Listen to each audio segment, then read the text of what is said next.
South ఇండియాలోనే biggest sorry store మన Varahi silks మన విజయవాడ ఎంజీ రోడ్ లో డిసెంబర్ 4వ తారీఖున ఘన ప్రారంభం.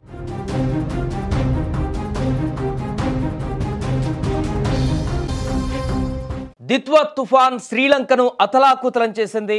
ఒకటి కాదు రెండు కాదు 400 మందికి పైగా అక్కడ ప్రాణాలు కోల్పోయారు ఈ తుఫాన్ దాటికి. చరిత్రలో ఎన్నడూ లేనంతగా జల దిగ్బంధంలో చిక్కుకుపోయింది శ్రీలంక. ఎటు చూసినా కూడా మొత్తం కూడా ఎక్కడ చూసినా నీళ్ళే కనిపిస్తున్నాయి. వందలాది మంది మృతి చెందారు, చాలామంది గల్లంతైపోయారు. ఇంకా వారి అడ్రస్ కూడా ఇంకా దొరకట్లేదు. కొట్టుకుపోతున్న ఇల్లు, కార్లు, దీంతో జనజీవనం పూర్తిగా స్తంభించిపోయింది. అక్కడ ప్రస్తుతం ఎటు చూసినా కూడా శ్రీలంక వ్యాప్తంగా నీళ్ళే కనిపిస్తున్నాయి. ఎక్కడ చూసినా కూడా అక్కడ ప్రజల కన్నీటి ఆర్తనాదాలే కనిపిస్తున్నాయి. దిత్వా తుఫాన్ శ్రీలంకలో భారీ విధ్వంసాన్ని సృష్టించిందని చెప్పాలి. భారీ వరదలు, అదేవిధంగా వర్షాలు, మరొక వైపు కొండ చర్యలు విరిగిపడడంతో 460 మందికి పైగా ప్రాణాలు కోల్పోయినట్టుగా ఇప్పటివరకు సమాచారం తెలుస్తుంది. మరో 370 మంది గల్లంతైనట్టుగా తెలుస్తుంది.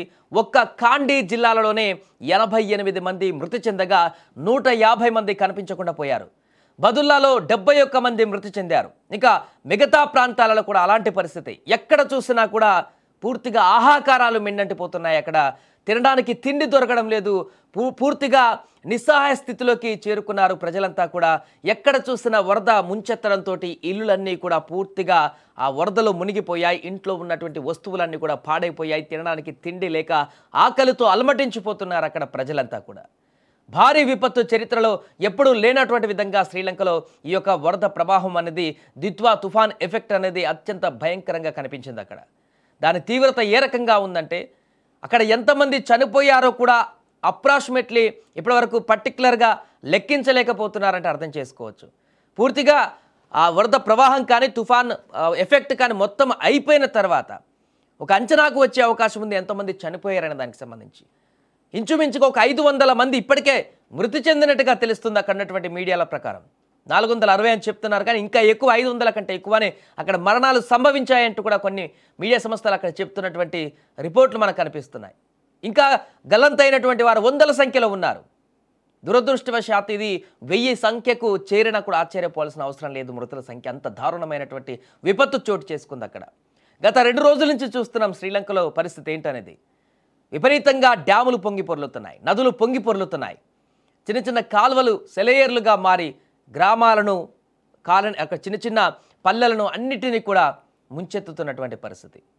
నేను చూసాం ఒక బస్సు డ్రైవర్ కూడా సాహసోపేతంగా భారీ వరదల నుంచి వెళ్ళిపోయినటువంటి దృశ్యాలు. ఇలా ఎక్కడ చూసినా ఒక భయంకరమైనటువంటి దృశ్యాలు, ఎటు చూసినా కూడా భీతిల్లిపోయేటువంటి ఆందోళనకరమైనటువంటి పరిస్థితులు ఇప్పుడు అక్కడ నెలకొన్నాయి.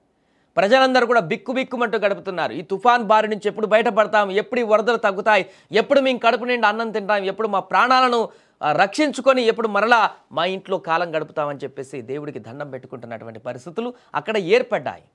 ఎంత దారుణమైనటువంటి సిచ్యువేషన్ అంటే కొన్ని ప్రాంతాల్లో జరిగినటువంటి దుర్ఘటనలు అయితే ఎక్స్ప్లెయిన్ చేయడానికి కూడా సరిపోయినటువంటి విధంగా ఉన్నాయి. కొండ చర్యలు విరిగిపడ్డాయి, కొన్ని ఇల్లులు పూర్తిగా కొట్టుకుపోయాయి, విపరీతమైనటువంటి వరద ప్రవాహం కొనసాగింది.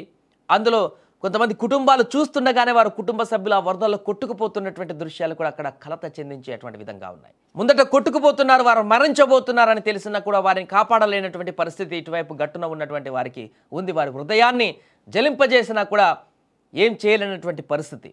అలా చూస్తుండగానే కొట్టుకు వెళ్ళిన వారు కొంతమంది అయితే ఇళ్లలో ఉన్నటువంటి వారు ఇళ్లలోనే కొట్టుకుపోయినటువంటి సందర్భాలు అనేకం ఏర్పడ్డాయి.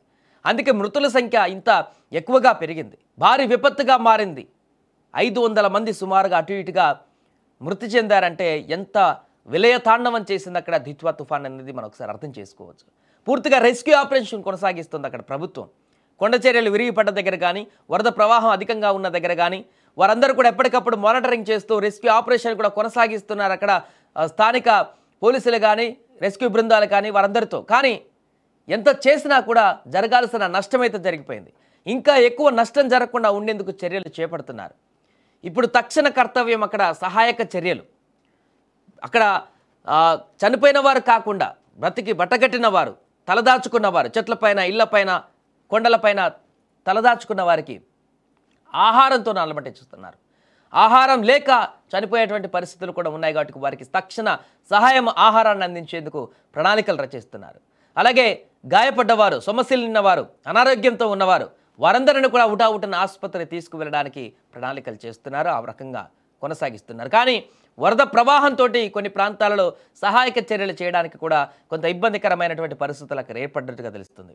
ఏదేమైనా కూడా 2-3 రోజుల నుంచి శ్రీలంకలో కొనసాగుతున్నటువంటి ఈ దిత్వా తుఫాన్ ఎఫెక్ట్ అనేది పూర్తి అల్లకల్లోలం చేసింది ఆ దేశాన్ని అని చెప్పొచ్చు. ఎక్కడ చూసినా కూడా ఒక శాటిలైట్ ఇమేజ్ చూసినా మనకు కనిపిస్తుంటుంది. పూర్తిగా ఒక సముద్రంలాగా మారిపోయింది చాలా ప్రాంతాలలో అక్కడ వరద నీటిలో. ఎక్కడ చూసినా నీళ్ళల్లో మునిగిపోయినటువంటి కాలనీలు, ఇల్లులు, ప్రాంతాలు, నగరాలు అన్నీ కూడా అతలాకుతలం అయిపోయినటువంటి పరిస్థితి ఉంది. కొంత ఇప్పుడిప్పుడే తగ్గుముఖం పట్టింది అక్కడ. దీనికి సంబంధించిన రెస్క్యూ ఆపరేషన్ కొనసాగిస్తున్నారు. చూడాలి రేపెల్లుండి వరకు అదృష్టవశాత్తు ఆ గల్లంతైన వారిలో ఎంతమంది బ్రతుకుతారు అనేది చూడాలి. ఒకవేళ మృతి చెందితే మాత్రం ఈ సంఖ్య అత్యంత ఎక్కువగా మారేటువంటి అవకాశం ఉంటుంది, మృతుల సంఖ్య.